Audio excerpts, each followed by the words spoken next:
당신 집은 정말 도움이 안 돼. 어떻게 그렇게 말할 수 있어?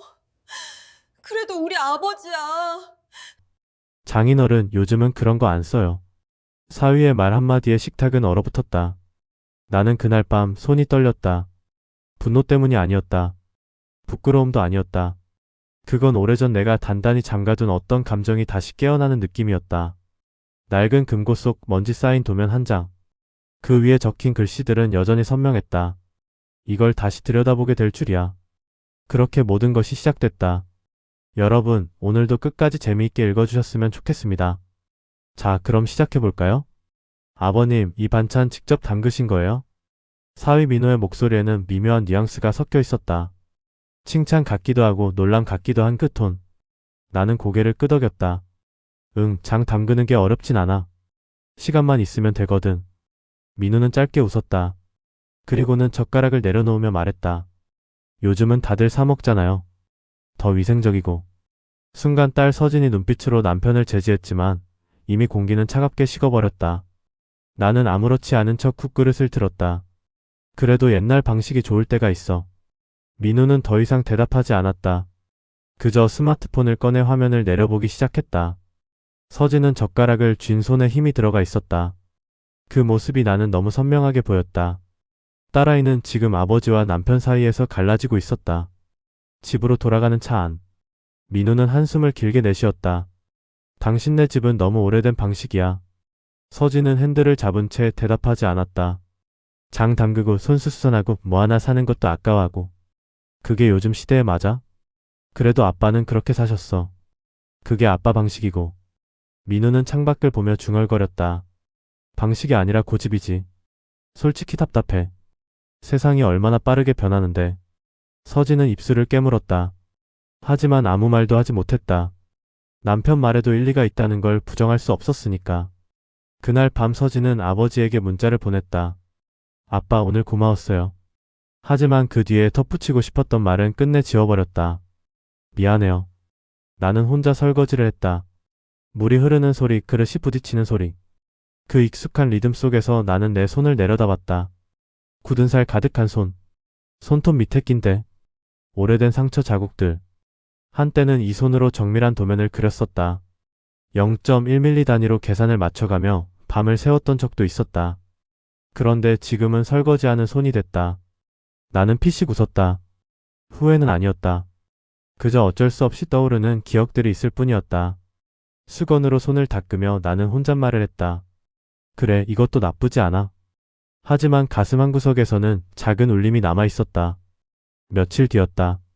나는 서진이 요즘 피곤해 보여서 점심이라도 챙겨주려고 회사 근처까지 갔다. 도시락을 손에 들고 회사 로비 앞에 섰을 때 서진은 깜짝 놀란 표정으로 달려나왔다. 아빠? 왜 여기까지? 점심 먹었어? 요즘 얼굴이 안 좋던데. 서진은 황급히 내 팔을 잡고 건물 밖으로 끌고 나갔다. 그 순간 유리문 너머로 민호와 그의 동료 몇 명이 보였다. 그들은 나를 보고 있었다. 낡은 점퍼. 때 묻은 운동화. 손에 든 낡은 보온 도시락통. 민우는 어색하게 고개를 돌렸고 옆에 있던 여직원이 작게 웃는 게 보였다. 남자 동료 하나는 대놓고 수군거렸다. 저분이 민우 시장인 어른? 좀 소박하시네. 서진의 얼굴이 새빨개졌다. 나는 아무렇지 않은 척 웃으며 말했다. 그래 바쁘지? 그럼 이거 받아. 밥은 꼭 챙겨 먹고. 서진은 도시락을 받으며 고개를 숙였다. 그 표정 속에는 미안함과 부끄러움이 뒤섞여 있었다. 그날 저녁 서진은 아버지가 돌아간 뒤 조용히 전화를 걸었다. 아빠. 응 왜? 서진은 말을 잇지 못했다. 목이 메었다. 그리고 결국 이렇게 말했다. 아빠 회사 사람들 앞에서는 좀. 말끝을 흐렸지만 그 의미는 너무나 명확했다. 창피해요. 전화 너머 아버지는 잠시 침묵했다. 그리고 짧게 대답했다. 그래 알았어. 미안하다. 아빠 그게 아니라. 괜찮아. 내 입장도 이해해. 전화가 끊겼다. 서진은 핸드폰을 쥔 채 그 자리에 주저앉았다. 눈물이 왈칵 쏟아졌다. 아버지를 사랑했다. 하지만 동시에 부끄러웠다. 그 모순된 감정이 그녀를 갈기갈기 찢어놓고 있었다. 나는 집으로 돌아가는 길이 유난히 멀게 느껴졌다. 딸의 목소리가 귓가에 맴돌았다. 회사 사람들 앞에서는 좀. 나는 걸음을 멈추고 하늘을 올려다봤다. 별이 보이지 않는 도시의 밤하늘. 불빛만 가득한 세상. 그래, 내가 좀 촌스럽지. 혼잣말을 하며 나는 피식 웃었다. 하지만 웃음 뒤에 남은 건 공허함이었다. 나는 누군가에게 짐이 되고 싶지 않았다. 특히 내 딸에게는. 집에 도착해 신발을 벗으며 나는 작게 중얼거렸다. 괜찮아. 다 괜찮아. 그렇게 스스로를 다독이는 밤이었다. 며칠 뒤, 민우는 회사에서 대형 프로젝트의 핵심 업무를 맡게 됐다. 신도시 상업시설 설계 프로젝트. 성공하면 승진, 실패하면 퇴출이라는 양날의 검이었다. 민우 씨, 이번 프로젝트 구조 설계 파트는 자네가 총괄하게. 팀장의 말에 민우는 가슴이 뛰었다. 드디어 기회가 왔다. 하지만 문제는 그 다음부터였다. 설계도를 검토하던 중 구조적 결함이 발견됐다. 하중 분산이 제대로 되지 않아 건물 안정성에 문제가 생길 수 있다는 지적이었다. 민우는 밤을 새워 수정안을 만들었지만 뭔가 계속 어긋났다. 계산은 맞는데 구조가 불안정했다. 도대체 뭐가 문제야? 그는 책상을 쳤다. 이대로 가다간 프로젝트 전체가 무너질 판이었다. 민우 씨, 이번 주까지 수정안 안 나오면 다른 사람한테 넘길 거야. 팀장의 목소리는 차가웠다. 이번에 실수하면 끝이야. 알지? 민우는 고개를 숙였다. 알겠습니다. 하지만 속으로는 절망이 밀려왔다. 해결책이 보이지 않았다. 아무리 계산해도 시뮬레이션을 돌려봐도 답이 나오지 않았다. 회의실을 나서며 동료 하나가 지나가며 말했다. 민우 씨 괜찮아요? 얼굴이 안 좋아 보이는데. 괜찮아요. 하지만 전혀 괜찮지 않았다. 그날 밤 민우는 술을 마셨다. 혼자서. 핸드폰 화면에는 아내에게서 온 문자가 떠 있었다. 오늘도 늦어? 저녁은 먹었어? 그는 답장하지 않았다. 주말이 다가왔다. 민우는 처가에 가지 않겠다고 했다. 서진이 이유를 물었지만 그는 대답하지 않았다. 그냥 피곤해. 그래도 아빠가 기다리시는데. 기다리시면 뭐해? 나한테 도움되는 것도 없잖아. 서진은 숨이 막혔다. 그게 무슨 말이야? 민우는 소파에 몸을 던지며 쏘아붙였다. 솔직히 말할게. 당신네 집안이 나한테 뭘 해줬어? 아무것도 없잖아. 아무 도움도 안 되는 집안이랑 결혼한 내가 바보지. 서진은 얼어붙었다. 지금 무슨 소리 하는 거야? 사실이잖아. 장인어른은 뭐 하시는 분이야? 집에서 이것저것 수선하고 텃밭 가꾸고. 그게 전부잖아. 서진의 눈에 눈물이 고였다. 아빠를 그렇게 말하지 마. 왜? 틀린 말이야? 민우는 방문을 쾅 닫았다. 서진은 그 자리에 주저앉아 울었다. 그날 밤, 서진은 아버지에게 전화를 걸지 못했다. 남편의 말이 계속 귓가에 맴돌았다. 아무 도움도 안 되는 집안. 그녀는 알고 있었다. 아버지가 평생 자식들을 위해 희생하며 살아왔다는 걸. 화려하지 않았지만 성실했고 따뜻했다는 걸. 하지만 동시에 서진도 알고 있었다. 세상은 그런 것들을 인정해주지 않는다는 걸. 그녀는 베개에 얼굴을 묻고 소리 없이 울었다. 아빠 미안해요. 나도 아빠를 지켜드리지 못해서. 그 밤 서진은 아버지와 남편 사이에서 갈라진 채로 잠들었다. 며칠이 지났다. 민호는 여전히 프로젝트 문제를 해결하지 못한 채 지쳐 있었다. 그날도 처가에 갔을 때 그는 화장실을 가려다 실수로 장인어른 방문을 열었다. 아, 죄송합니다. 하지만 문을 닫으려던 그의 손이 멈췄다. 책상 위에 놓인 낡은 노트 한 권이 눈에 들어왔다. 표지는 해졌지만 그 안에서 삐져나온 종이들에는 빼곡한 글씨와 도면이 가득했다. 민우는 무심코 그 노트를 집어들었다. 첫 장을 펼치자 정밀한 기계 도면이 나왔다. 축적, 치수, 각도 계산식들이 손으로 그려져 있었다. 컴퓨터로 그린 것처럼 정교했다. 이게 뭐지? 다음 장, 그 다음 장. 구조역학 공식들, 응력 분산 계산, 재료 물성치 분석. 민우의 눈이 점점 커졌다. 이건 전문가의 노트였다. 그것도 상당한 수준이. 장인어른이 이런 걸? 민우는 노트를 들고 거실로 나왔다. 장모님이 차를 따르고 계셨다. 어머님, 이거 아버님 거예요? 장모님은 노트를 보더니 잠시 표정이 굳어졌다. 그리고 조용히 고개를 끄덕였다. 응. 옛날 거야. 아버님이 원래 무슨 일 하셨어요? 장모님은 차를 내려놓고 한숨을 쉬었다. 네 장인어른은 원래 저런 일 하던 분이야. 설계 쪽에서 일하셨어. 꽤 잘하셨지. 그런데 왜? 우리 때문이야. 장모님의 목소리가 낮아졌다. 서진이가 어렸을 때 내가 크게 아팠어. 수술도 여러 번 받고 병원비도 많이 들었지. 그때 아버님이 하던 일을 그만두셨어. 가족을 돌봐야 했으니까. 민우는 말문이 막혔다. 그 뒤로는 다시 돌아가지 않으셨어. 아이들 키우고 나 간호하고. 그게 우선이었으니까. 장모님은 창밖을 바라보며 말을 이었다. 아버님은 한 번도 후회한다는 말 안 하셨어. 하지만 가끔 밤에 저 노트를 펼쳐보시더라고. 그럴 때면 표정이 참 복잡하셨어. 민우는 손에 든 노트를 다시 내려다봤다. 갑자기 무게가 다르게 느껴졌다.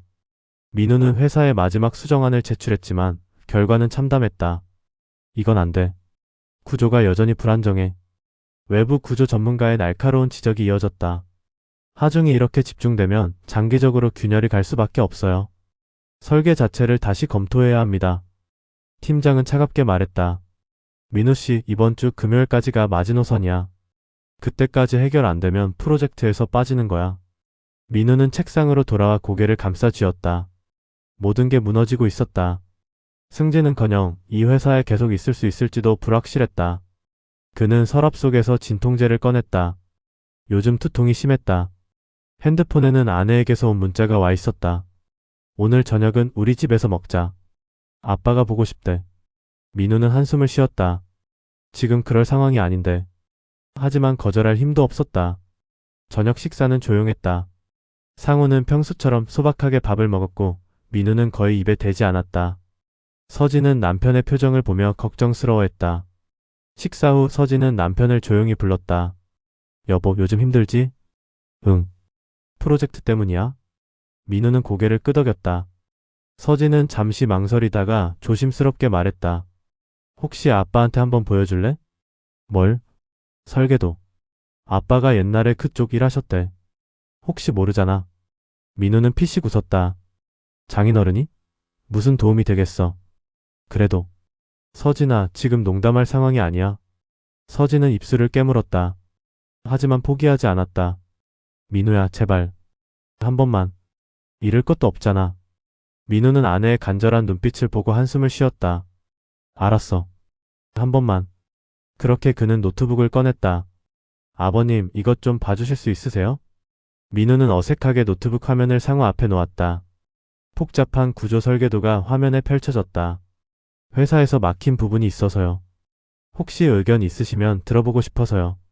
말투에는 여전히 반신반의하는 기색이 역력했다. 상우는 화면을 가만히 들여다봤다. 5초, 10초, 20초. 아무 말이 없었다. 민우는 속으로 생각했다. 역시 모르시는구나. 하지만 그때였다. 상우의 손이 움직였다. 화면을 확대하고 축적을 확인하고 다시 전체 구조를 살폈다. 그의 눈빛이 달라졌다. 이거 하중 분산 계산 다시 해봤어? 민우는 깜짝 놀라 대답했다. 네, 여러 번 했는데 계속 불안정하게 나와요. 상우는 고개를 끄덕이며 화면을 스크롤했다. 여기 이 기둥 배치가 문제야. 그의 손가락이 정확한 지점을 짚었다. 민우의 심장이 뛰기 시작했다. 그날 밤, 상우는 혼자 거실에 남았다. 민우가 보내준 파일을 노트북으로 열어 천천히 살폈다. 화면 속 복잡한 도면들이 그의 눈앞에 펼쳐졌다. 오랜만에 느끼는 감각이었다. 손가락이 자판 위를 움직였다. 계산기를 두드렸다. 종이에 손으로 스케치를 그렸다. 시간 가는 줄 몰랐다. 밤 10시, 11시, 12시. 창밖이 깜깜해졌지만 상우는 멈추지 않았다. 여기서 응력이 집중되는구나. 그러니까 이 각도를 조정하면. 그의 눈빛은 달라져 있었다. 더 이상 소박한 동네 아저씨가 아니었다. 날카로운 전문가의 눈빛이었다. 새벽 2시. 상우는 마지막 계산을 마치고 천천히 몸을 뒤로 기댔다. 그래, 이렇게 하면 되겠어. 그의 입가에 작은 미소가 번졌다. 오랜만에 느끼는 문제를 풀어냈을 때의 그 쾌감이었다. 다음 날 아침, 민우가 출근 준비를 하고 있을 때 상우가 조용히 다가왔다. 민우야, 어제 그 파일 말이야. 아, 네, 죄송합니다. 밤늦게까지 보시게 해서. 아니야. 괜찮아. 상우는 손에 든 종이 몇 장을 민우에게 건넸다. 이거 한번 봐봐. 민우는 의아한 표정으로 종이를 받았다. 거기에는 손으로 그린 도면, 수정안과 함께 빼곡한 계산식이 적혀 있었다. 여기 4번 기둥이 구조를 잡아먹고 있어. 위치를 2.3m 남쪽으로 옮기고 단면을 H형광 400x400으로 바꿔봐. 그리고 이보 연결부는 볼트 조인 방식이 아니라 용접으로 하는 게 나아. 민우는 숨이 멎었다. 그리고 여기 이 부분 하중 계산할 때 동하중 개수를 빠뜨렸더라고. 1.2 곱해서 다시 계산하면 안정성 확보돼. 민우는 종이를 들여다보며 입을 다물지 못했다. 이건 전문가의 분석이었다. 아버님 이걸 어떻게? 상호는 담담하게 웃었다. 옛날에 이런 일 조금 했었어. 하지만 오래됐지. 조금? 민우는 손이 떨렸다. 회사에서 민우는 떨리는 손으로 상호가 준 수정안을 도면에 반영했다. 기둥 위치 변경, 단면 수정, 하중 재계산. 시뮬레이션 프로그램을 돌렸다. 10초, 20초, 30초. 결과가 나왔다. 대박. 화면에 녹색 불이 들어왔다. 안정성 확보. 모든 응력값이 허용 범위 안에 들어왔다. 민우는 의자에 주저앉았다. 이게 진짜 되네. 옆자리 동료가 물었다. 민우 씨 됐어요? 응 됐어. 드디어 됐어. 팀장이 달려왔다. 뭐야 정말? 어떻게 해결한 거야? 민우는 잠시 망설이다가 대답했다. 자문을 구했습니다. 누구한테? 제 장인어른한테요.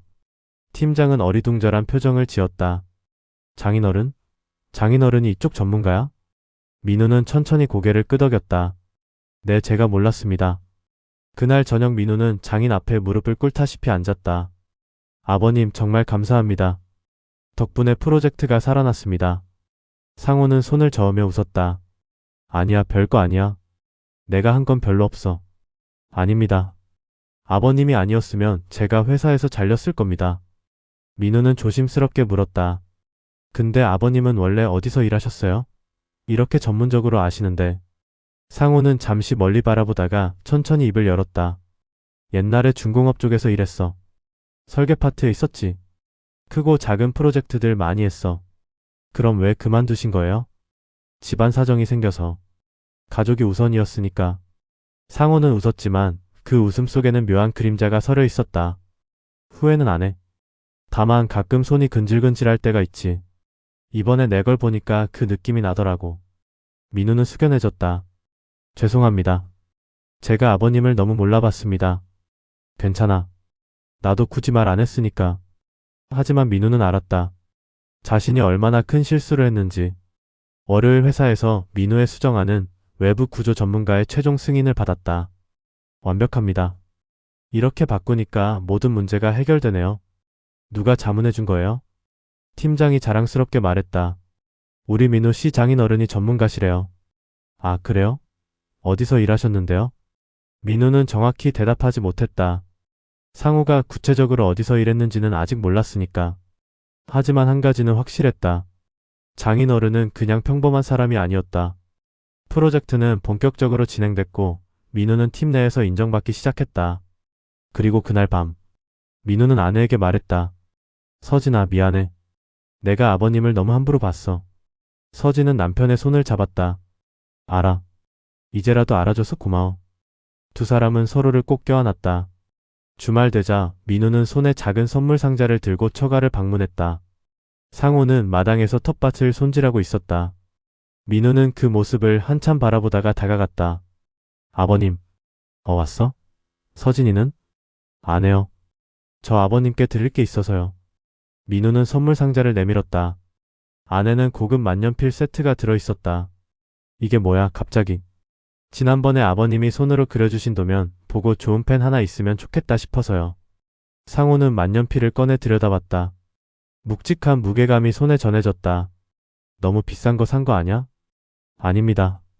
아버님이 저 살려주셨는데 이 정도는. 민우는 깊게 고개를 숙였다. 정말 죄송했습니다. 제가 아버님을 너무 몰랐습니다. 아니, 알려고 하지도 않았어요. 상호는 민우의 어깨를 토닥였다. 괜찮아. 다 지난 일이야. 아닙니다. 제가 아버님한테 한 말들, 한 행동들 돌이켜보면 정말 부끄럽습니다. 민우의 목소리가 떨렸다. 아버님은 평범한 분이 아니셨는데 저는 그걸 보지 못했어요. 아니, 보려고 하지 않았어요. 상호는 조용히 웃었다. 민우야, 사람은 겉으로 다 보이는 게 아니야. 너도 이제 알았으니 됐어. 두 사람은 한참을 말없이 서 있었다. 그 침묵이 어색하지 않았다. 그날 저녁 서진은 아버지와 단둘이 마당에 앉아 있었다. 별이 반짝이는 밤하늘. 시원한 바람이 불었다. 아빠. 응? 미안해. 상호는 딸을 바라봤다. 갑자기 왜? 서진의 눈에 눈물이 고였다. 저번에 회사 앞에서 아빠한테 그런 말 한 거. 아빠를 부끄러워한 거. 정말 미안해. 괜찮아. 다 이해해. 아니야. 괜찮지 않아. 서진은 눈물을 닦으며 말을 이었다. 나는 아빠가 자랑스러워야 했는데. 아빠가 어떻게 우리를 키우셨는데. 엄마 아플 때 얼마나 고생하셨는데. 서진아. 근데 나는 아빠가 창피했어. 남들 눈에 어떻게 보일까만 신경 쓰고. 정말 못난 딸이었어. 상호는 딸을 끌어안았다. 아니야. 넌 잘 자랐어. 내가 행복하면 그걸로 충분해. 서진은 아버지 품에서 한참을 울었다. 그날 밤 서진은 깨달았다. 진짜 부끄러워해야 할 사람은 아버지가 아니라 아버지를 부끄러워한 자신이었다는 걸. 며칠 후, 집 앞에 낯선 차 한 대가 멈춰섰다. 60대 후반의 남성이 차에서 내렸다. 깔끔한 정장 차림이었다. 상호 씨 오랜만이야. 상호는 마당에서 그 남자를 보고 깜짝 놀랐다. 재혁이 형? 그래 나야. 찾기 힘들더라고. 두 사람은 반갑게 악수를 나눴다. 재혁은 상호의 옛 직장 선배였다. 함께 수많은 프로젝트를 진행했던 동료. 거실에 앉아 차를 마시며 재혁이 말했다. 자네를 찾는데 꽤 시간이 걸렸어. 연락처도 바뀌고 주소도 바뀌고. 형은 어떻게 지내셨어요? 나야 뭐 그럭저럭. 아직도 현장 다니고 있어. 근데 상호 씨 솔직히 말할게. 재혁은 진지한 표정을 지었다. 자네 같은 사람을 잃은 게 우리 업계의 손실이었어. 진짜로. 상호는 쓸쓸하게 웃었다. 과찬이세요. 아니야. 자네가 했던 그 대형 국책 프로젝트 아직도 업계에서 레퍼런스로 쓰여. 그때 자네가 설계한 구조 방식이 지금도 표준이라고. 상호는 놀란 표정을 지었다. 정말요? 그럼. 자네가 손 뗀 게 아까워서 다들 그랬어. 상호만 있었으면 하고. 민우는 옆에서 그 대화를 듣고 있다가 입을 열었다. 저 그게 무슨 프로젝트였나요? 재혁이 민우를 보며 말했다. 90년대 후반 국책 사업이었어. 초대형 산업시설 설계였지. 당시로서는 국내 최대 규모였어. 그 핵심 구조 설계를 이 사람이 했어. 민우는 숨을 삼켰다. 재혁은 가방에서 오래된 자료집 하나를 꺼냈다. 이거 자네 줄 거 가져왔어. 상호가 자료집을 펼치자 그 안에는 옛날 프로젝트 사진들과 설계도들이 담겨 있었다. 이거 제가 했던 거네요. 그래. 자네 이름은 공식 기록에 안 남았지만 우리 업계 사람들은 다 알아. 이게 누가 만든 건지. 민우는 자료를 넘겨보며 충격을 받았다. 거대한 산업시설, 복잡한 구조 시스템, 정교한 계산들. 아버님이 이런 걸 하셨어요? 재혁이 고개를 끄덕였다. 이 사람은 당시 우리 회사 최고 기술자였어.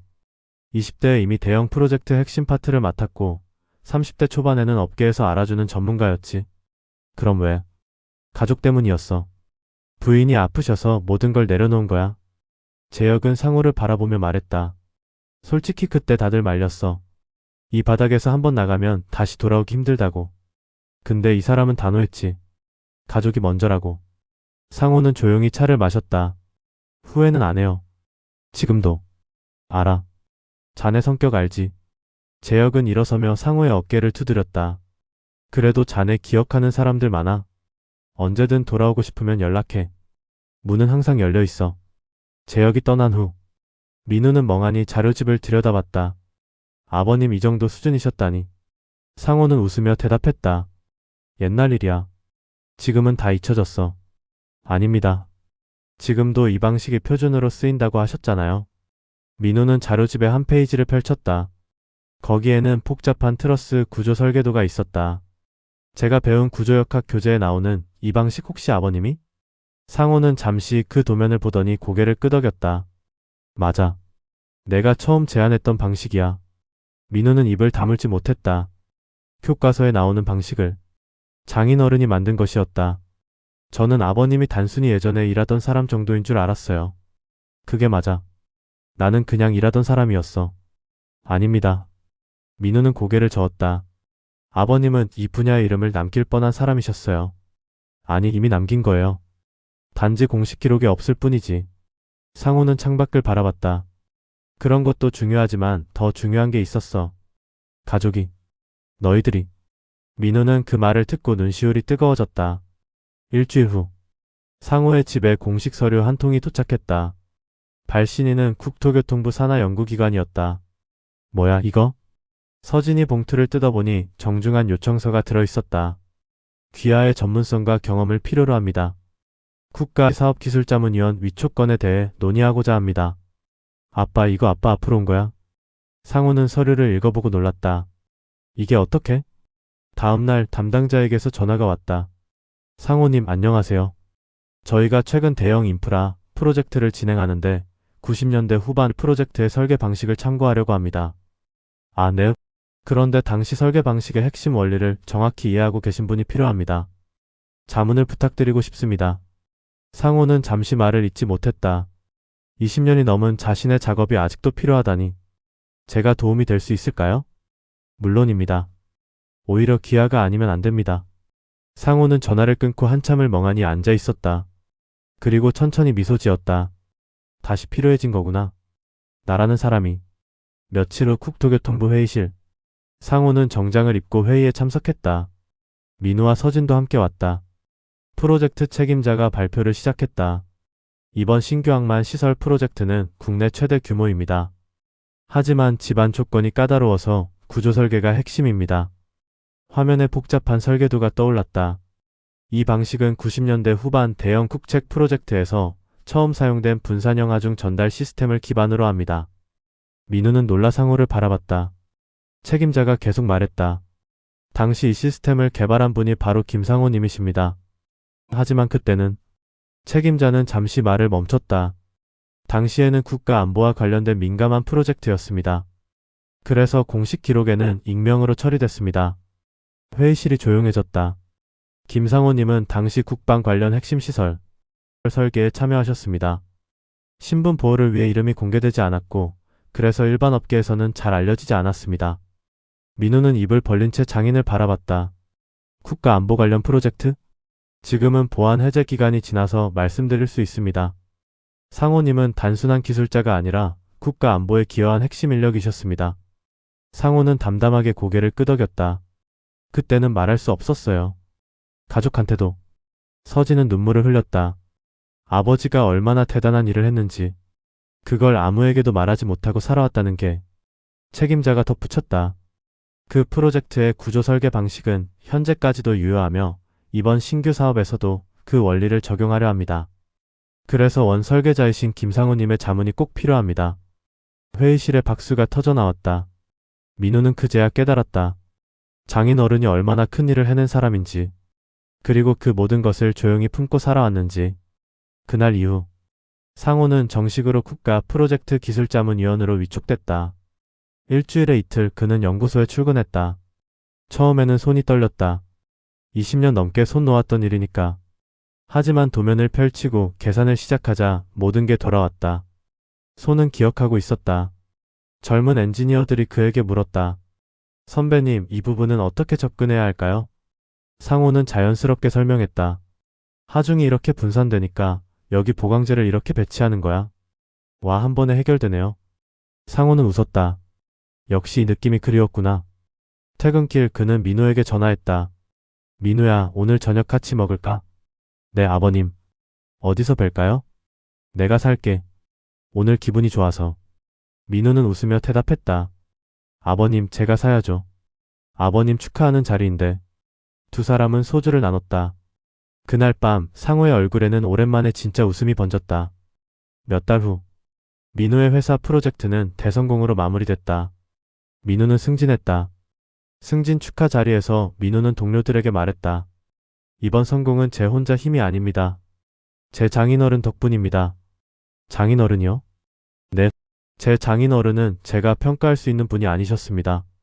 민호는 잠시 말을 멈췄다. 저는 장인어른을 겉모습으로만 봤습니다. 소박하고 오래된 방식으로 사시는 분이라고만 생각했죠. 하지만 틀렸습니다. 그는 천천히 말을 이었다. 장인어른은 가족을 위해 자신의 모든 것을 내려놓은 분이었습니다. 명예도 성공도 인정도 전부 포기하고 가족을 선택하신 분이었어요. 민호의 목소리가 떨렸다. 아버님 같은 분을 제가 평가하려 했다는 게 부끄럽습니다. 진심으로. 집에 돌아와 민우는 상호에게 깊게 절했다. 아버님, 제 인생의 스승이 되어주셔서 감사합니다. 상호는 민우를 일으켜 세우며 웃었다. 괜찮아. 이제 우리 가족이잖아.